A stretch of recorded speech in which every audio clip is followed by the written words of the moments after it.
All right, good evening, everyone. It is Tuesday, April 2nd, 2024 at 5:41 p.m., and we're calling the regular meeting of the Wake County Board of Education to order. I want to welcome those of you who are watching at home and those that are here in person, and I guess those that are also watching via camera phone. Wake County Board of Education meetings are conducted for the purpose of carrying on the official business of the school system. The public is cordially invited to attend board meetings to observe the board as it conducts its official business. Persons who willfully interrupt, disrupt, or cause disturbances at an official meeting may be directed to leave by the presiding officer. Members of the audience should show respect for the speakers by refraining from loud comments or other disruptions. Disruptions by any person or persons of a public meeting will be subject to action in accordance to North Carolina General Statute 143-318-17. And again, if all attendees are seated, I note that we do have a quorum with 8 of our 9 members present. And then everyone, if you can stand if you are able, will recite the Pledge of Allegiance. I pledge allegiance to the flag of the United States of America and to the republic for which it stands, one nation, under God, indivisible, with liberty and justice for all.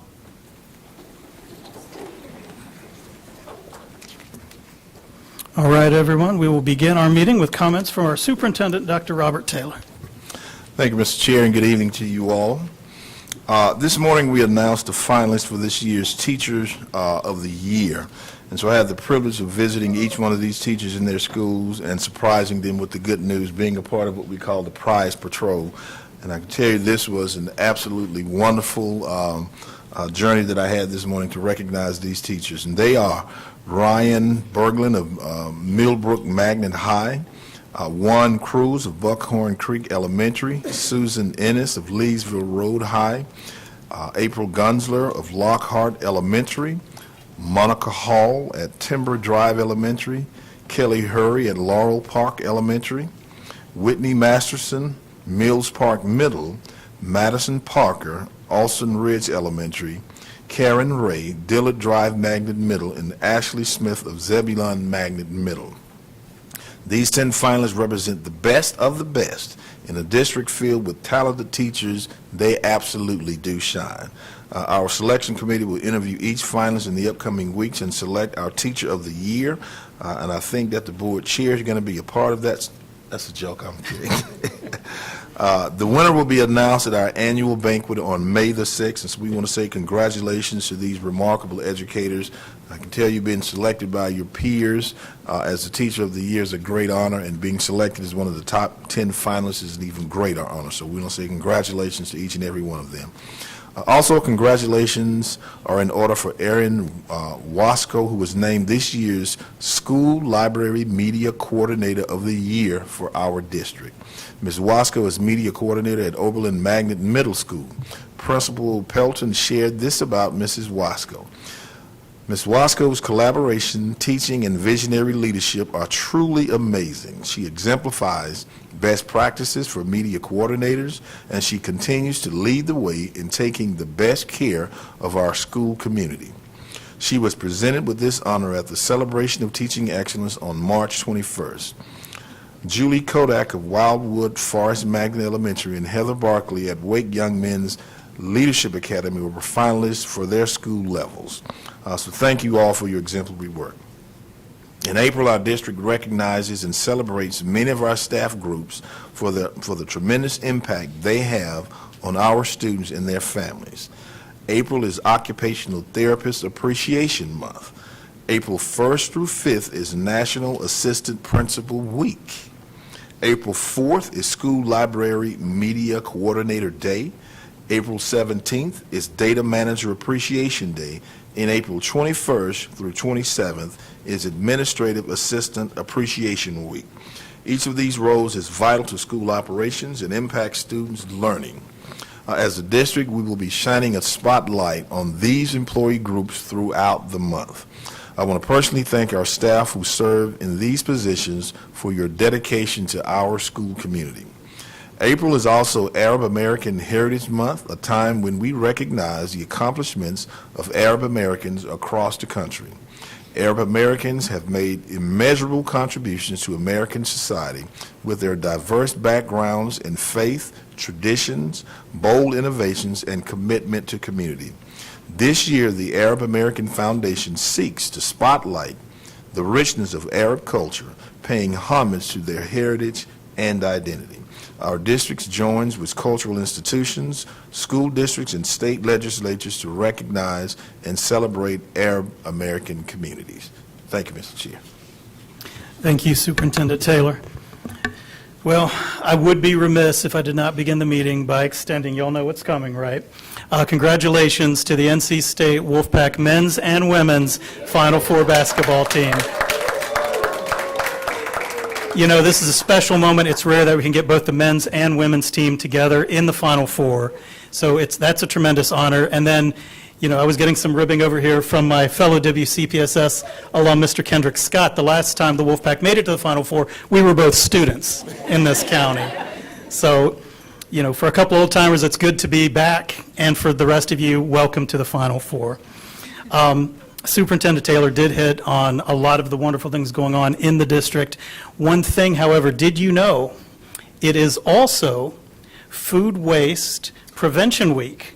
And I bring that up only because we've had discussions in our Board Advisory Council about issues of sustainability and what we can do in our schools to reduce food waste, reduce the amount of waste that's generated, the cost to the school district, and also to address issues of food insecurity. So if you don't know anything about it, try to increase your awareness and pay a little bit of special attention to these food waste issues. And I know we'll be continuing to do that in facilities as we look at other issues of sustainability in the district. The big issue that we've been talking about, you know, is our budget. I know we have speakers here tonight on the budget. I hope many of you are able to tune in and watch the discussion that we had in our work session about the budget. This is going to be the most important work we do over the next several weeks. I think that you heard pretty much consensus opinion around the table that there are many important changes that we want to see to the budget that will reflect our values as a board to address our priorities. And one of our top priorities is staff compensation. You know, we've heard, and I've heard differing numbers about this, whether we're 46th in the nation in teacher pay, 48th in the nation in total education spending. Either way, it's shameful. And, you know, what we can do locally may only be able to put a dent into it, but anything that we can do to move forward is progress. And that puts us out there as a leader in North Carolina. And I think it's just something that we're all obligated to do and something we all feel very strongly about. I do want to share this with my fellow board members. You know, oftentimes we feel frustrated or butting our heads against the state legislature and some of the policies. If you had noticed, the North Carolina General Assembly's House Select Committee on Education Reform came out and made, after several months of review, several recommendations and findings. And I've produced copies for each of my fellow board members. I'll pass out at the end of comments. But some notable findings in here that I think are significant. This is a bipartisan committee of Democrats and Republicans that came together and found, as committee findings, teacher compensation in North Carolina has not kept up with the rising cost of living and inflation. Statement of the committee.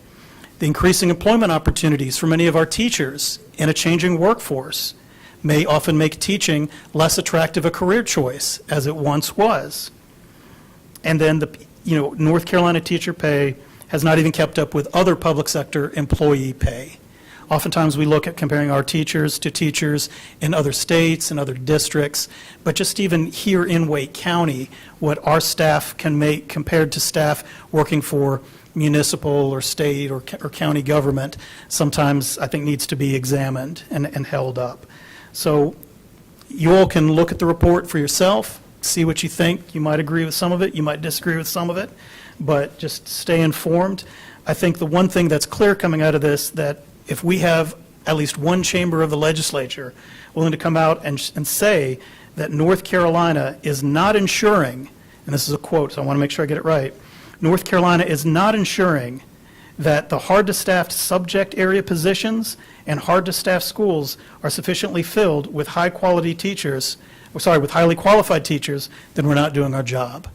So I'll give that to you all, and I'll turn it over to you for your remarks. Thank you. Vice Chair Johnson-Hostler. Thank you. I will start by saying I won't belabor the report because I do think it's important that people see the work that's been done. And again, I also think it's very important to acknowledge that even though the budget has not reflected these priorities, I think the difference is having it in writing gives us all another tool to advocate to those who clearly have articulated through this House Select Committee the importance of teacher compensation. And so it's a lot easier to have a conversation with people once you're on the same page. How you get there is the real work. And as I said at the work session table, that's what we're hired to do. We have one job, and that is to really do the work to ensure that the people who do the most to ensure that we are an educational institution are the people that we pay, our educators.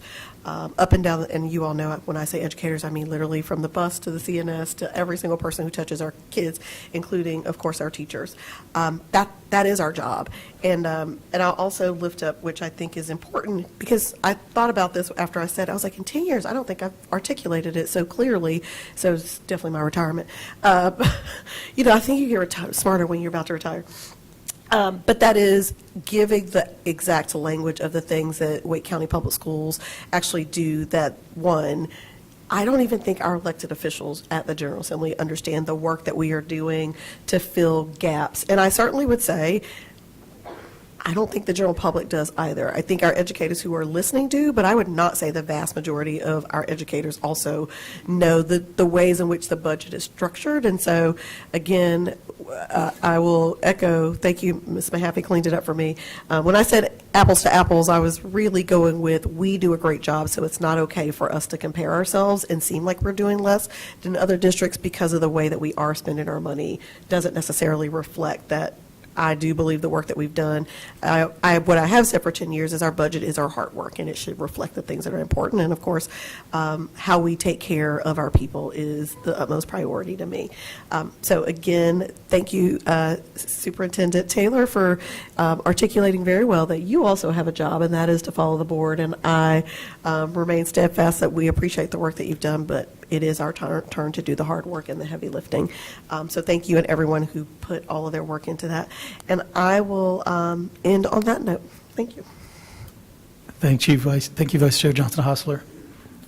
Mr. Swanson, are you ready? All right, thank you. I'm teaching you how to make eye contact so you don't get called on, but that didn't work today. So good evening, everyone, and I also wanted to say congratulations to our Teacher of the Year semifinalists. Also, a happy AP Appreciation Week to our school administrators who do the work every day for our students, our teachers, and our families. And also, April is Autism Awareness Month, and so today we celebrate Autism Awareness Day, and I, as a former special education teacher, could not let that be lifted up today, could not lift that up. So I'm glad that we recognize our students and the contribution they do daily. And well, yes, I think that's all I have. Sorry, I'm still on spring break mode as well, just like our staff. So my remarks are very short, and I'll kick it over back to you, Mr. Chair. I appreciate that. Mr. Swanson was going to just dish the ball to another person across the table.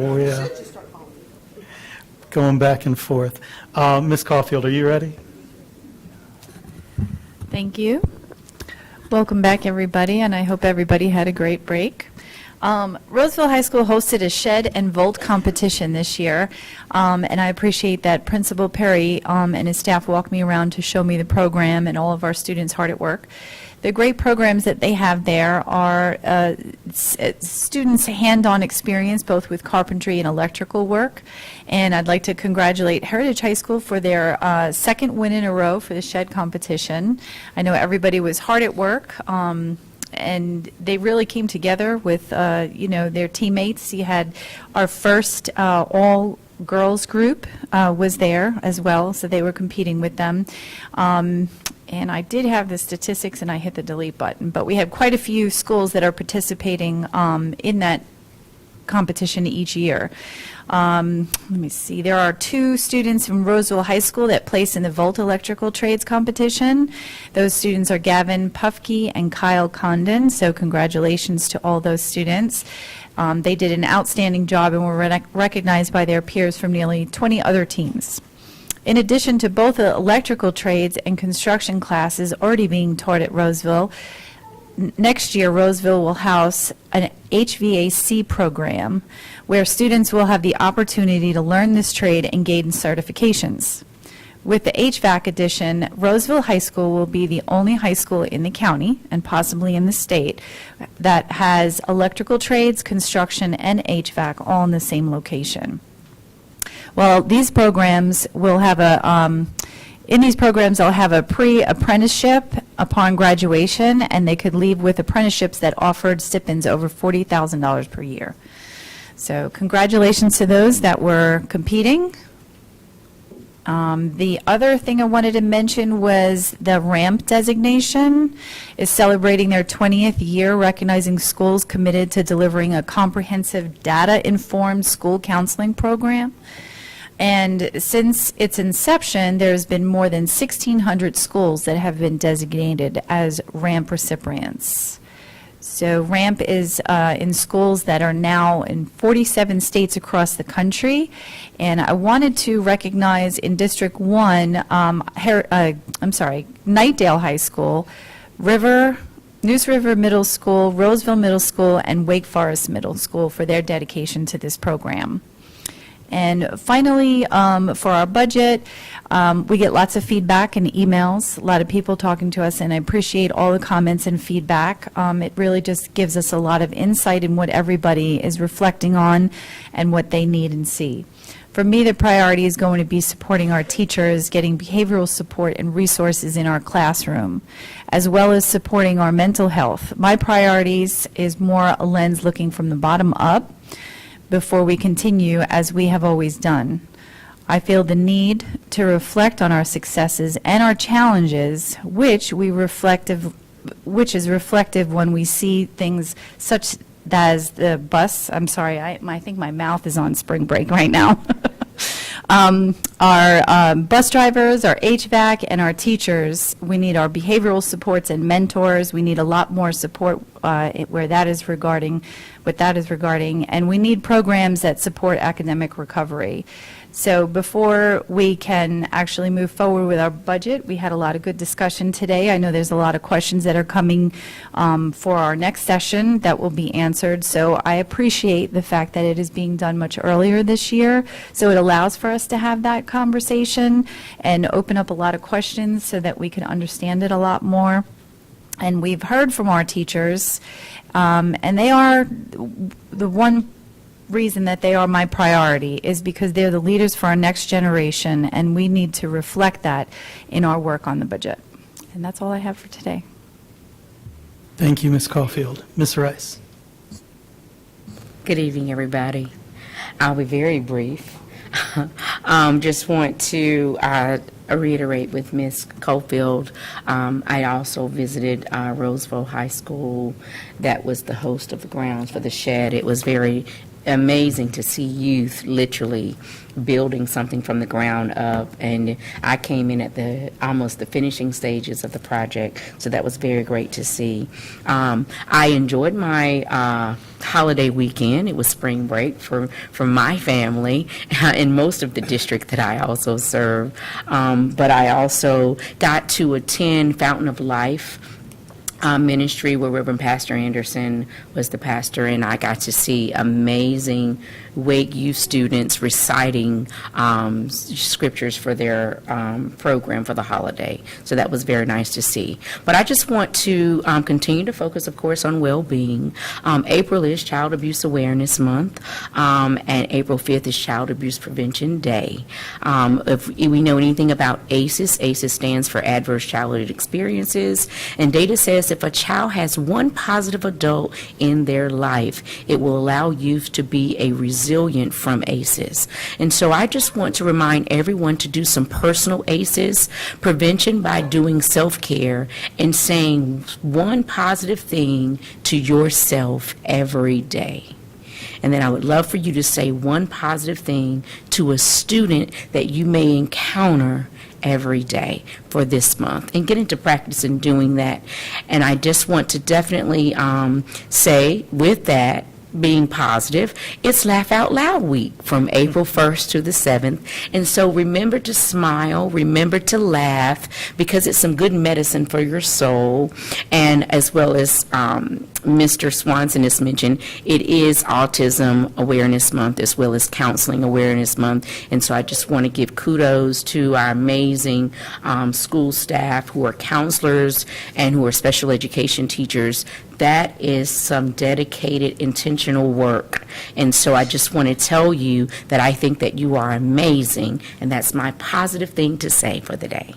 All right, thank you, Ms. Rice. Mr. Hershey, I'll turn it over to you, but before I do, I have a trivia question for you. So I'm sure that you know that NC State star basketball player DJ Horn attended Wake County Public High School, Cary High School, but transferred on. We have one more Wolfpack player on the roster who attended and graduated from a Wake County Public High School. Can you name the school?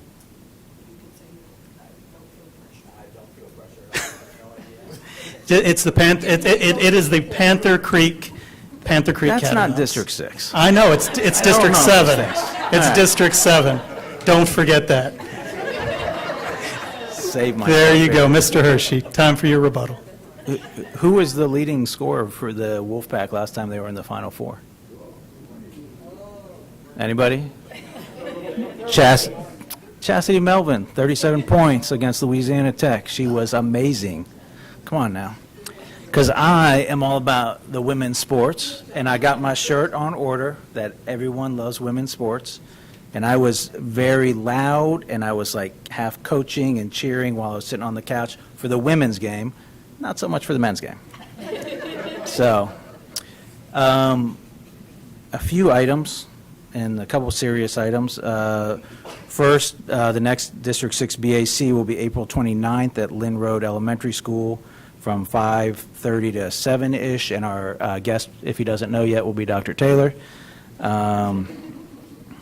We will also have, we have a lot of students who do things like martial arts, and there will be some there presenting as part of their black belt program for Taekwondo. So I'm very excited about that, including students of some of our staff who will be there in order for them to test on June 1st for their black belts. Two other items. So we talk a lot about state pay, and I appreciate the board chair reading the comments from the committee about what they need to do, but I hope that they understand that this cannot be, 2 and 3% raises. We need 20 and 30% raises from the state for our teachers. Ms. Edmonds will correct me if I'm wrong, but I believe we are last in the Southeast amongst teacher pay. It is more important for us to have strong public schools than it is to have a corporate tax rate at 0. And I think that's why we get this high business ranking, because we cut taxes so low, and then we're just not taking care of our public schools the way we should. The numbers, I encourage people to look up the numbers to see for themselves, because they can view me as an elected official trying to spin something, but the numbers are what they are.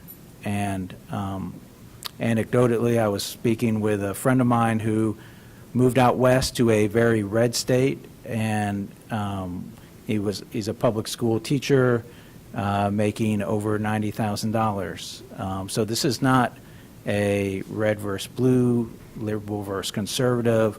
This is about our state needing to step up to the challenge and to the occasion, and rise to the occasion, and actually pay our staff, because Wake County and the surrounding counties are big economic drivers in this state, and that companies are moving here, and our staff just cannot keep up with the cost of living here, and we just have to say it over and over again so people hear it.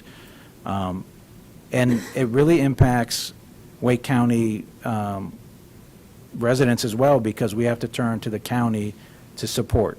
And I would love it if we had salaries so high that we didn't need a supplement. and we didn't have to put it on the backs of Wake County residents only. And I certainly, so I just want to encourage the state as they recognize that we are way behind and that it's got to be substantial. Anything is appreciated, but come on, we have to do better than, 2-3%. Lastly, before traditional calendar spring break, there was another racist incident at one of our schools. And I'm not going to say which school or which schools were involved, because it was 2 schools. It was at an athletic event. And I was thinking a lot about this over spring break in the context of we did our gun safety resolution, and we are going to be putting out more and regular information on gun storage safety.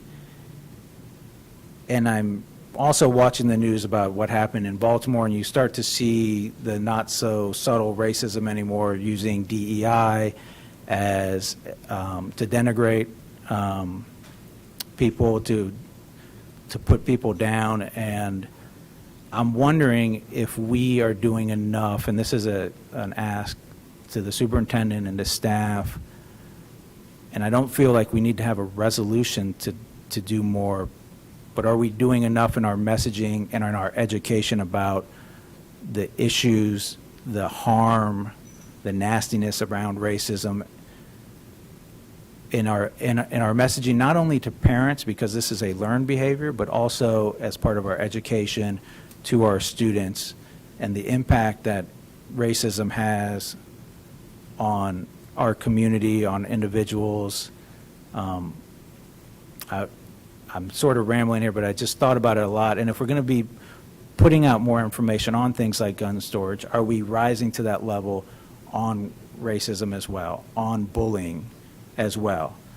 So I would ask staff to reflect on that. I would love to know, as a board member, kind of what our year-long messaging is on these topics. I don't know if it's really been laid out. I know that we have good responses when we have these incidents, but I would like to see us be more proactive in our messaging and our education on these topics.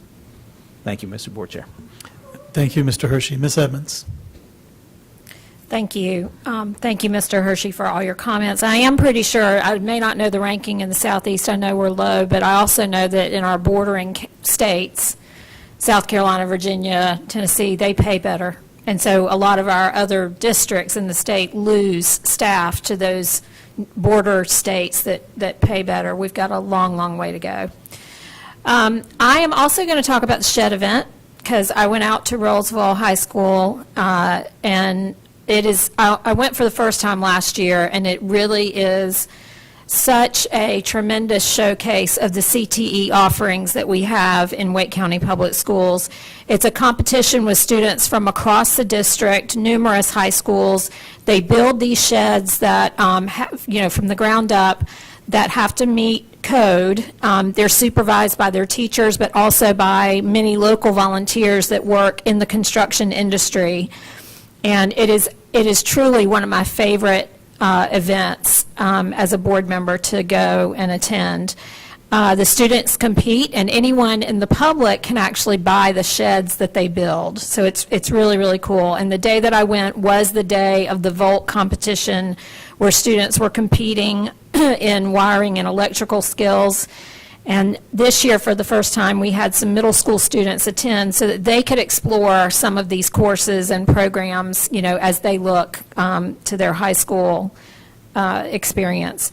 I only saw one news story about it, but I think it's a headlining event, and I think that we as board members need to continue any opportunity we have to lift up the CTE, the robust CTE program offerings in this district, and our students who are interested in those opportunities and choosing those career paths. I don't think enough of the public is aware of really how strong a program we have here in Wake County.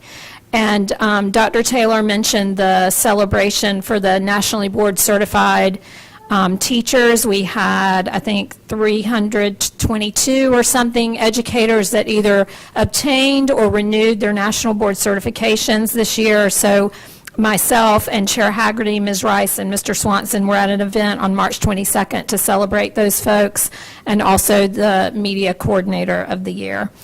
I'm excited to attend a reception this Thursday at the North Carolina Museum of Art to celebrate about 200 students who, from across the district, who are going to have their artwork displayed this week. I forget when it started, but the artwork is there through April 7th. So if you get a chance to go to the art museum, I just think that's tremendous for their work to be shown in our state art museum.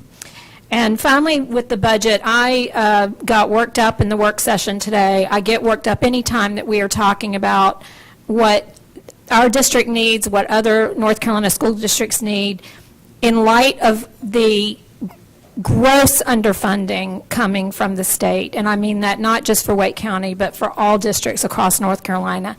It matters that we're at the bottom in funding effort. It matters that the legislature has set our corporate tax rate to go to 0. It's already the lowest in the country, but that's not good enough. They're setting it to go to 0 within the next 4 years or so. That means corporations like Apple, Lenovo, Red Hat, Epic Games, whoever, will not be contributing to the public education system in this state, and that is wrong. And therefore, local districts like Wake County are having to go to our county community, our county level, neighbors, county taxpayers, to ask for what we need. And when I say we, I mean our educators and our students, not this board, not the superintendent, not the county commissioners. It's an ask of what students and educators need. So I'm going to say more in 2 weeks and stop now, and thank you, Mr. Chair. Thank you, Ms. Edmonds. Ms. Mahaffey. All right, thank you. I want to thank everybody for taking the time to acknowledge Autism Acceptance and Awareness Month, and the fact that today is Autism Acceptance and Awareness Day. 1 in 36 children are diagnosed with autism. Boys, four times more likely to be diagnosed. There are a lot of current inequities with how autism is presented in girls and women versus what the DSM standards are for boys. The shift from awareness to acceptance, we all know at this point that there are autistic people in this world, but we do need to find ways to help them navigate this world. They are different insofar that their brains are wired differently. It doesn't make them less of a person. And we need to work to make their lives more fulfilling rather than treat autism like an illness. It is a spectrum, and it presents in many different ways. You could have one autistic person that's hyperlexic and one autistic person that is nonverbal. And there are a myriad of combinations within that spectrum. And there's a saying that says when you meet one person with autism, you have met one person with autism. This is something that's very personal to me. I have a child in my home who is on the spectrum, and she is one of the most wonderful people that I know in this world. For many years, we went to different doctors trying to figure out how we could help this kid. She was presenting differently than your typical child developmentally. Was told by multiple doctors she will grow out of it. Was told by one doctor she's making eye contact, she doesn't have autism. Thanks to the folks at the Wake County Public School System, I had an assistant principal who said, Ms. Mahaffey, you're doing all this work, let's have an IEP meeting and see how she qualifies. And thanks to a Wake County psychologist in our school system, that IEP was shown that my child had qualified for an IEP under the diagnosis of, not diagnosis, but under autism. That diagnosis then officially has to be looked at and presented by a doctor. I am profoundly aware of the inadequacies in our system when it comes to helping many of our special needs kids, and I'm also profoundly aware of the amazing people who have helped families in this district, as including my own. And so I just want to lift this up, that it is Autism Acceptance and Appreciation Month, because there are many, many people among us who are diagnosed, undiagnosed, walking amongst us, and we may not know just because they present to the world differently and not in a neurotypical way. And I'm sorry to end on such a personal, quiet note, but I just, to the people in Wake County Schools who have personally helped my family or other families like mine, just thank you. Thank you, Ms. Mahaffey. There's nothing to apologize for. I thought those were very appropriate, and we thank you for sharing that story. Next on our agenda, we would have the approval of the meeting agenda, but before we take a motion, there are two potential amendments we would need to make. I'd entertain a motion to remove from consent Policy 7241, drug and alcohol testing, just to be brought back at the next board meeting from some additional work that needs to be done on it, and then to add the approval of the administrative appointments and recommendations to our action items before we return to closed session. Is there anyone willing to make that motion? Motion from Mr. Swanson, second from Ms. Caulfield to amend the agenda. All in favor, say aye. Aye. Any opposed? All right, now we need a motion to adopt the amended agenda. Motion from Mr. Swanson, Second. second from Vice Chair Johnson Hostler. All in favor of adoption of the amended agenda, please signify by saying aye. Aye. Any opposed? All right, the amended agenda has been approved. So the next item on the amended agenda will be our public hearing on the superintendent's proposed budget for 24-25. Generally, for those of you who've been here before, you know what the rules for public comment are. The rules for public hearing are very similar. The only difference is that here at the public hearing, speakers are allotted 2 minutes per speaker. So when you begin, the green light at the podium will illuminate, showing that your 2 minutes have begun. A yellow light will light up with an audible tone when there are 30 seconds remaining. And then when your speaking time is up, you'll see the red light and hear another audible tone. Again, we ask that everyone remain courteous to the speakers. Only one person come to the podium at a time. And when your time has expired, please do end your comments so that the next person can come up and speak. All right? If we are ready, then we will recognize our public speakers for the public hearing, the first speaker being Joseph Chancellor, followed by Stacia Solomon. Hello. Good evening. Good evening. Hi. Thanks, everyone. So my name is Joseph Chancellor. I love talking about airborne infectious disease. I sent some emails to the board about this. I thought you might like to see my eyes. I live in Cary. I have 2 kids. I have a family member that has long COVID. He was fully vaccinated. He got Omicron 2 years ago. I literally just found out today that he is now immunocompromised. So he has entered into the disability category. And I hear a lot of the concern about disability. And most folks, so I do a lot of advocacy for disability. Folks are often surprised at how much of advocacy for disability has a link to viral infections. I don't know if you know Judith Heumann, Justin Whitlock Dart Jr. A lot of the ADA advocacy came from folks who were survivors of polio, and specifically post-polio syndrome. We're also finding links between MS and Epstein-Barr virus infections. And so actually the story behind the story of much of the disability rights advocacy was viral infections. And so a lot of folks here have never felt the same after their COVID infection. They've not felt the same after repeated COVID infections. And so I'm bringing the airborne infectious disease concern to you. We've talked about this for several years. I'm very sorry that the World Health Organization just acknowledged airborne transmission of SARS-CoV-2 like 2 weeks ago. There are new standards now for airborne infectious disease. HVAC is an issue that is on your budget. The new standard is basically 4x what the old standard is. So I brought with me actually you probably lose about $50 for every student that's out sick. This purifier is $300. I'm not selling it, I'm just showing you. It's super quiet. You could put 2 of these in every classroom and you could dramatically reduce the chronic absence problem that you have. you've got teachers out sick, you've got substitutes that you're scrambling for, and so please consider that as something you should be doing. Thanks. Thank you, Mr. Chancellor. Next up is Ms. Solomon, followed by Christina Spears.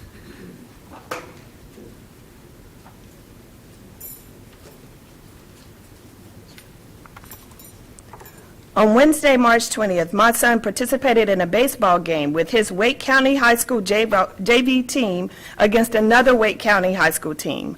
Unbeknownst to my husband and I, during that game, my son was the target of multiple racial slurs, derogatory comments about his body size and shape, and discriminatory remarks related to slavery. These comments were being made by the opposing team within an earshot of coaches and other game officials, including the umpire. Put lightly, my son's social, emotional well-being was being attacked because of his racial and physical identities. While all school leadership for all the high schools involved have been notified and have responded to this incident, there seems to be no formal district-wide policy or path response for this type of behavior. Each school is left to its own devices as to how and whether or not they will hold anyone who participated in this behavior accountable or the plan for disciplinary action.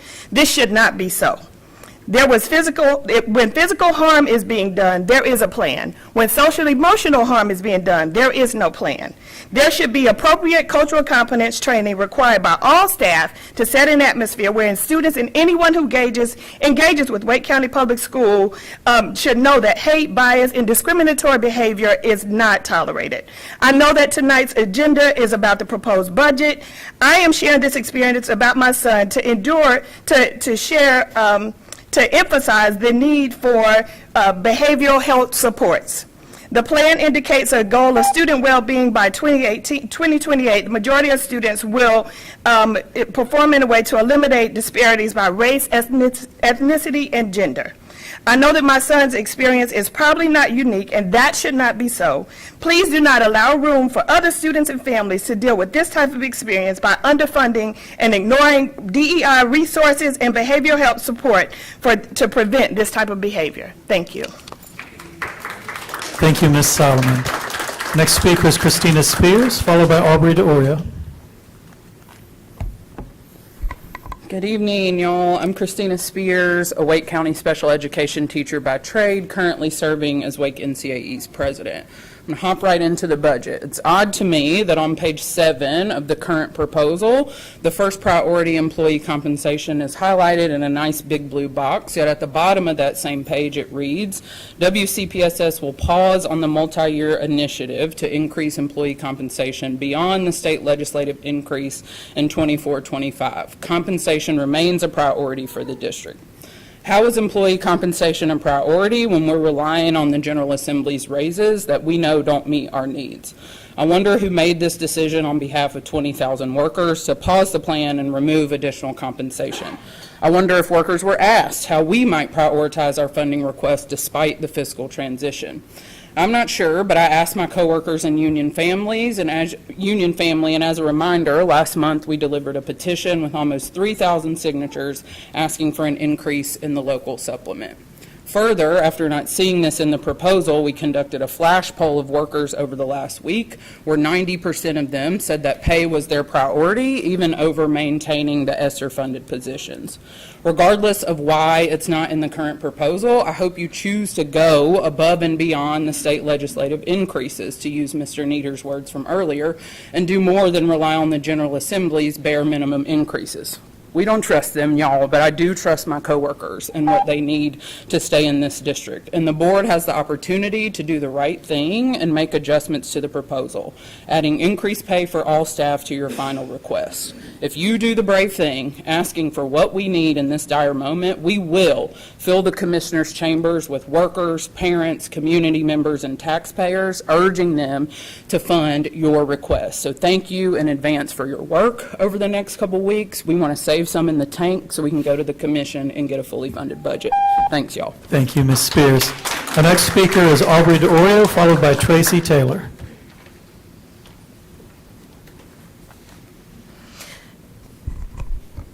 Good evening, board members, Superintendent Dr. Taylor, and district staff.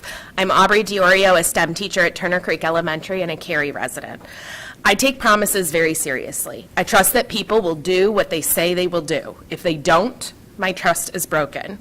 I know that you put the needs of our school students first. I know that you know in order to ensure their safety and educational needs are met, we need highly qualified professionals in positions in our public schools. I know that you know in order to maintain our current highly qualified school employees, they deserve wages that are closer to the cost of living in Wake County. We all know that you don't control the salaries of certified staff. To lessen the burden on our local boards and county commissions, we need our state legislator to fully fund public schools and provide increased salaries for public school workers. You do make decisions about a recommended budget to our Wake County Commissioner. I'm here as a Wake NCAE union member to ask you to keep your promise of increasing the local supplement for certified staff and hourly rates for classified staff. Include the cost of those pay raises in your budget request to the county commissioners. I know you have had hard decisions to make to meet the educational needs of our students, and deciding how money gets allocated is not an easy task. I know because I'm constantly rearranging my own budget to cover my bills and finding side gigs to help cover the difference when my salary doesn't pay for my needs. You have all said that it's important to maintain our current level of operation. In order to do that, we need to keep the highly qualified staff we already have working in WCPSS. I already know of multiple staff members at multiple schools who do not plan to return next school year because they're looking for higher paying jobs. You can help stop that from happening by asking the commissioners to fund pay increases for WCPSS staff. Include supplement increases for certified staff and hourly rate increases for classified staff. And I'll join my union siblings in going to the commissioner meetings to tell them the importance of a fully funded budget that includes pay raises or increasing local supplement. Thank you. Our next speaker is Tracy Taylor, followed by Becky Lou Hobbs. Good evening, board members. It's been a long time since I've been here to speak. My name is Dr. Tracy Taylor. I wanted to say hi to Dr. Taylor. I've not met you yet. I have a request of Chair Hagerty, please, and Tyler Swanson, because Apex High School is in your district, and also Ms. Caulfield, just because I wanted to ask you. I briefly looked at the budget, and I did not see anything in there regarding school safety, so please, if you could take a look and make sure I didn't overlook anything, and if you could please get back to me, I would really like that information.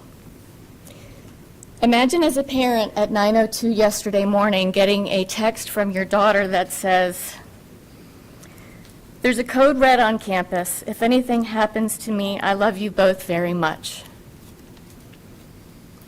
Imagine as a parent never getting the code red alert from Wake County Public School System. Every single one of you spoke about different things tonight, but you did not address the failure on WCPS's part to accurately alert Apex High parents. Not only did you fail to do that, but you accidentally alerted Apex Friendship High parents of a code red. There was no notification to Apex Friendship High parents that this was a mistake. There was no notification to Apex High parents that there was a code red. This created confusion amongst 5,200 families that led to multiple calls to multiple schools. And let me just tell you, Apex High School admin, staff, teachers, and students responded remarkably. I have nothing but great things to say about Apex High School staff, admin, everyone, police officers, SROs. Fix the problem within Wake County Central Office. Thank you, Ms. Taylor. Thank you. Next speaker is Becky Lou Hobbs, followed by Daniel Grant King. Hi, good to see you guys. I'm Becky Lou Hobbs. I've been before the board many times, and I've stated this many times, that more money does not equate to a quality education. But once more, you're proposing to spend more money, but you're still failing students' education. So this year's proposed budget will go to $3.41 billion. And there are the normal categories on the budget that we've all talked about before. You know, the $6.5 million for textbooks, and we never see textbooks. Overpaid professionals that actually offer no educational value to our students. And for a bit of perspective, I looked back. So let's look at compared to the 2018-19 school year. The total budget since then has increased $1.14 billion. In that time, only 7 schools have been added and only 180 teaching positions. And I was very surprised when I looked that 1,230 professionals have been added. And this category per NCDPI includes like equity affairs, psychologists, counselors, consultants. It was very broad terms. It's almost a 70% increase in that category. And also in that seven-year span, how has this 50% increase affected the quality of the education for kids in Wake County? Are they getting a better education? And that answer is no. Proficiency scores still have gotten worse. 39% of Wake County students cannot read at grade level. And when you look at the Black and Hispanic students, it's about 6 out of 10 cannot read at grade level.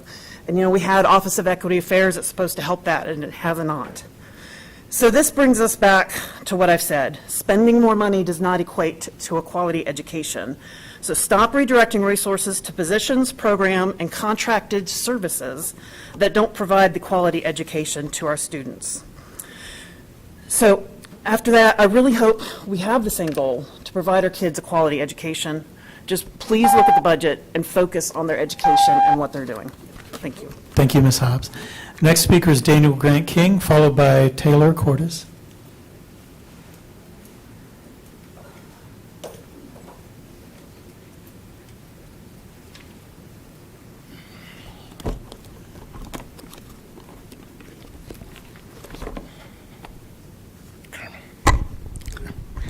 Good evening.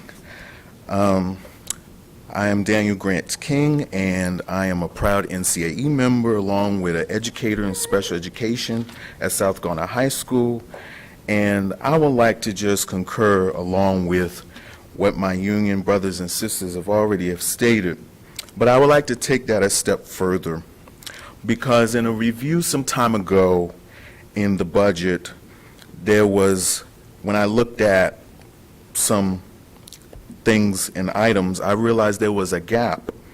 And I'm not sure exact amount, but I would like to meet with many of you to discuss that. Because let's remember, our state is held to the highest standard, making sure that we not only have high qualified staff in our classrooms and in every position in our district, but they are also to make sure that we have fully funded public schools. And once again, we have seen the failure, tremendous failure on the state's part. And my hope for each of you, as this is continued to be discussed in the next couple of weeks, that each of you will continue to advocate to district and staff, and not only that, at the state level, holding them responsible for making sure that we have fully funded public schools. Like it's been said many times in many ways, if we all do our part, we will go to the highest and make sure that they do what they said that they were going to do. And also, I would like to say thank you to the board once again for the hard work, and we cannot overstate the value and need of educators in our system. Thank you. Thank you.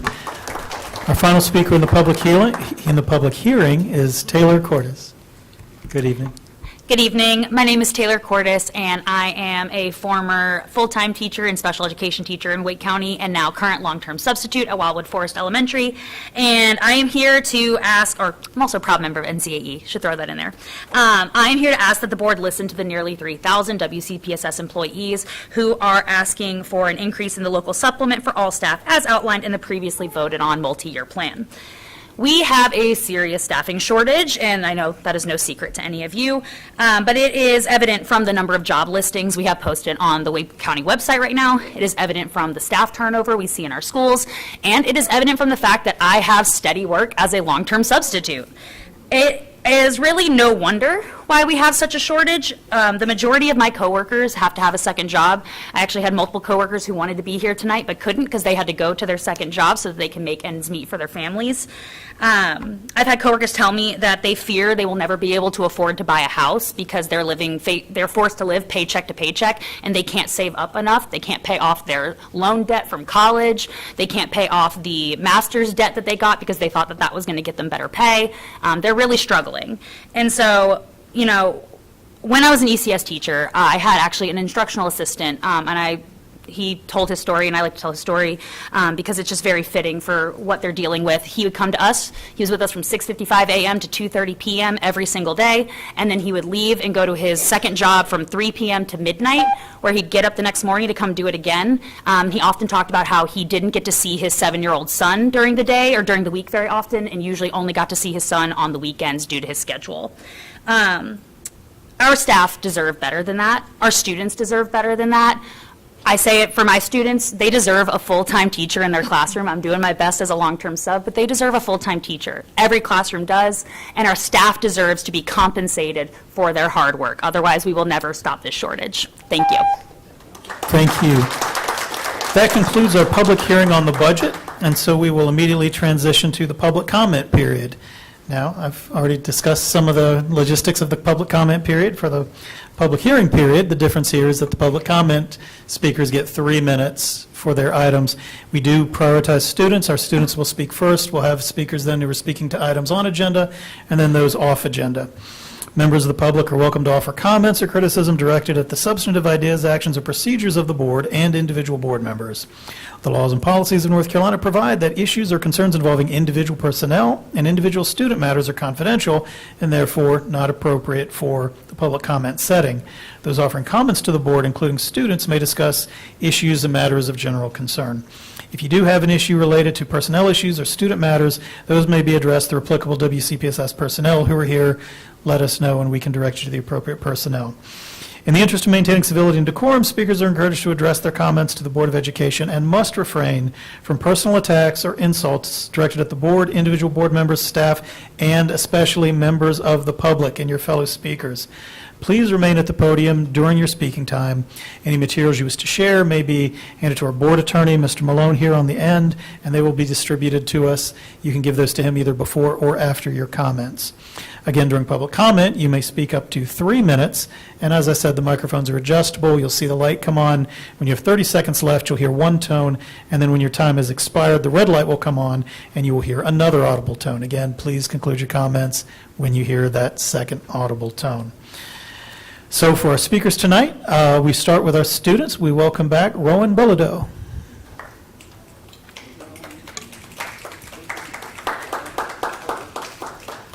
Good evening, Rowan. Guys, I haven't even said anything yet. Hold on. Good evening, board members. Happy April. I hope everyone had a good spring break.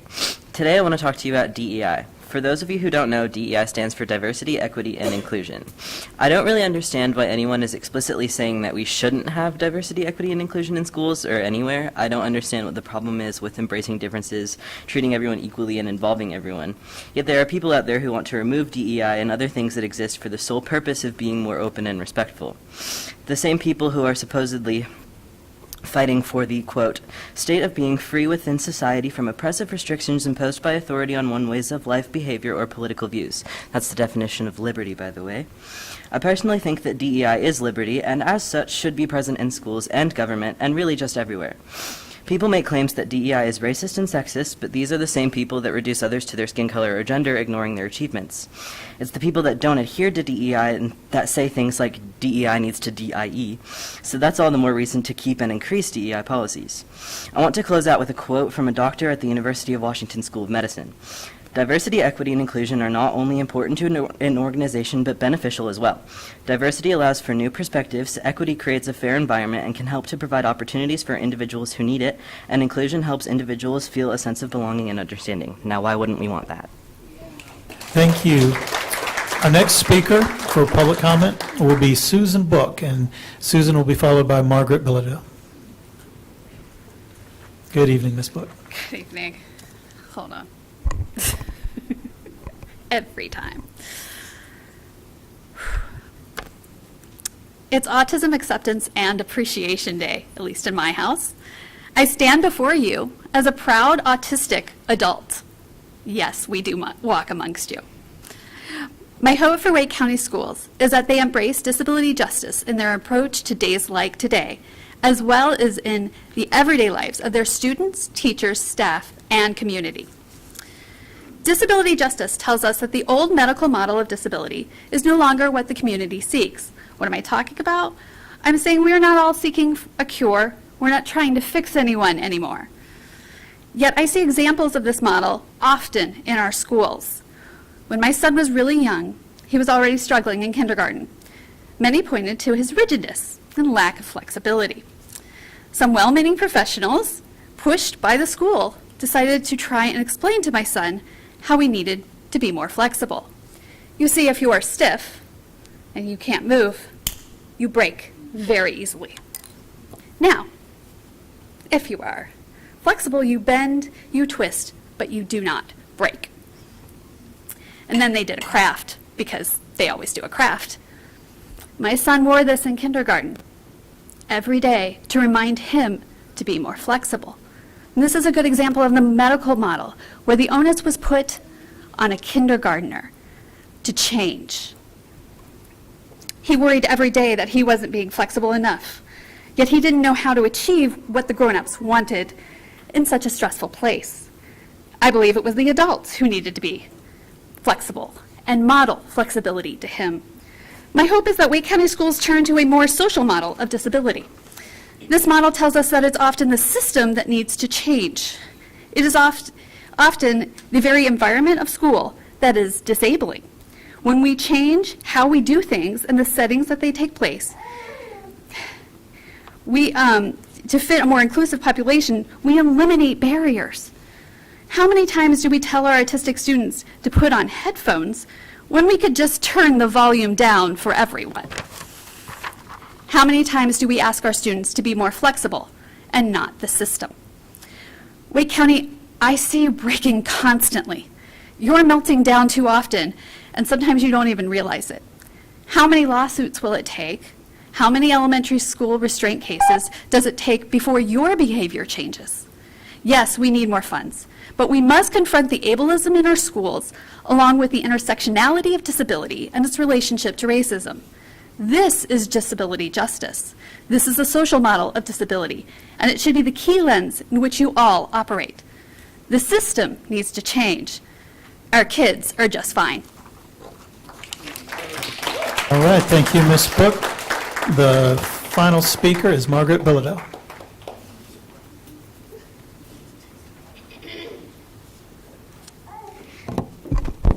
Good evening. Thank you for allowing me to speak tonight.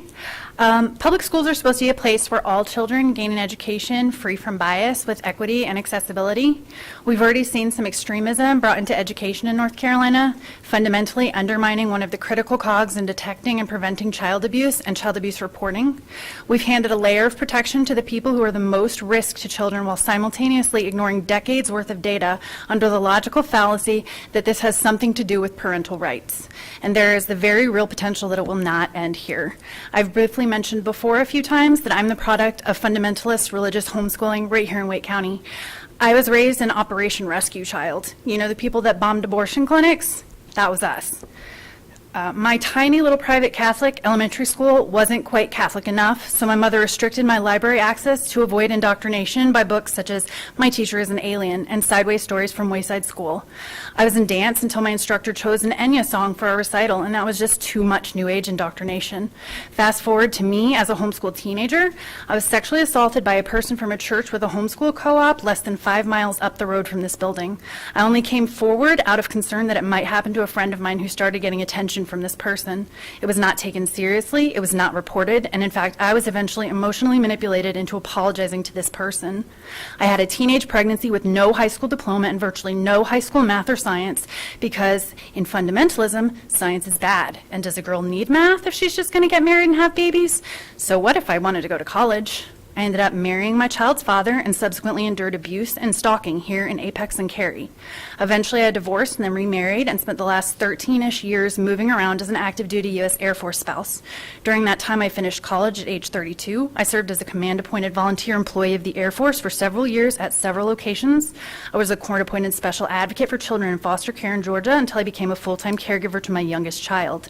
My husband finished serving 20 years, and now we've retired back home, where 3 out of our 4 children were born, to schools their oldest sister started in. My 2 youngest children have been active duty dependents their entire school careers until his retirement. They sacrificed stable schooling, friendships, distance from family, and now they're home. Their rights in the state are being slowly eroded, and now they face potential extremism in their own schools, which would make them unwelcome, unsafe, and their needs unmet. All of this to former military children in their first permanent location by people who call themselves patriots. While there's little that you can do to control who is elected, you can certainly resolve to protect the children in our school district, no matter what happens. The children of our vibrant and diverse community need you and your voice moving forward to take a stand against any policy that marginalizes children based on any characteristic and require that any policy passed be based on factual and reliable information. Thank you. Thank you, Ms. Bilva. That concludes our public comment period. We will now move to adoption of the amended consent agenda, if there's a motion. Second. I heard a motion from Mr. Swanson, a second from Ms. Mahaffey. All in favor of adoption of the consent agenda, please signify by saying aye. Aye. Any opposed? All right, thank you. It has been adopted. Next, we'll move to our action agenda. We have the drafts of the 25-26 traditional, modified, and year-round instructional calendars. Mr. Carrozza and Ms. Tamani Anderson-Powell. How are you? Doing well. So tonight, staff is bringing to you a recommendation for your approval of the 2025-2026 instructional calendars for traditional, modified, and year-round schools. As you remember, this item was discussed during the March 19th board work session. The calendars that we've proposed to you adhere to General Statute 115C-84.2. We're seeking your approval this evening, and we're open to questions. All right. Are there questions about the calendar? Ms. Mahaffey? Make a motion to adopt the calendars before us. It's been a motion to adopt the staff recommended calendars. Second. I heard a couple seconds. I'll take Ms. Caulfield. All right, the motion is before us for discussion. Are there any questions for staff or any comments? Ms. Mahaffey? I just want to thank Tamani Anderson-Powell for continuously doing this work, keeping us within the legislative requirements, bringing together people from the community, from all different walks of the community, so that they can help develop this complex calendar. We know that this is not easy, and this is just, I don't know how many calendar flexibility bills are sitting in the House that hasn't crossed over to the Senate, but this is just the reminder that there are statutory requirements that we must meet, and it's up to the General Assembly to give us more flexibility. Thank you, Ms. Mahaffey. Are there any other questions or concerns? Mr. Cruz, I do have one that's just come up with some discussions that we've had about Wake Young Men's and Young Women's Leadership Academies because of their special arrangement that they have with our college system and their calendars. If, I know we're uncertain exactly what path we have going forward, if there's any changes that need to be made regarding those calendars, is that something you can come back to the board with? We will. Staff is looking for an option that will be the least disruptive to parents, and so once we have a final answer on that, we will bring it to the board. Wonderful. Thank you. I appreciate it. All right. Are there any further questions or discussion? If not, all in favor of approving the recommended calendars, please signify by saying aye. Aye. Any opposed? All right. Thank you, Mr. Carrozza. Thank you very much. Thank you, Ms. Powell. All right. At this point, we'll turn to our amended agenda, and we have the items that came out of closed session for approval of our recommended administrative appointments. Do we have a motion concerning said appointments? Motion to approve the recommendations for administrative appointment and recommendations for employment. Heard a motion from Ms. Mahaffey and a second from Ms. Johnson-Hostler. Any questions or comments? If not, all in favor of the approval of the recommendations, please signify by saying aye. Aye. Any opposed? All right. At this point, I would that concludes our open, or our regular meeting agenda. At this point, I would entertain any motion to return to closed session. Mr. Chair, I move that we return to closed session. Second. Motion from Mr. Swanson, second from Ms. Rice. All in favor of returning to closed session, please signify by saying aye. Aye. Any opposed? All right, thank you very much. We will take a few moments to clear the room, and then we will reassemble for closed session. Thank you.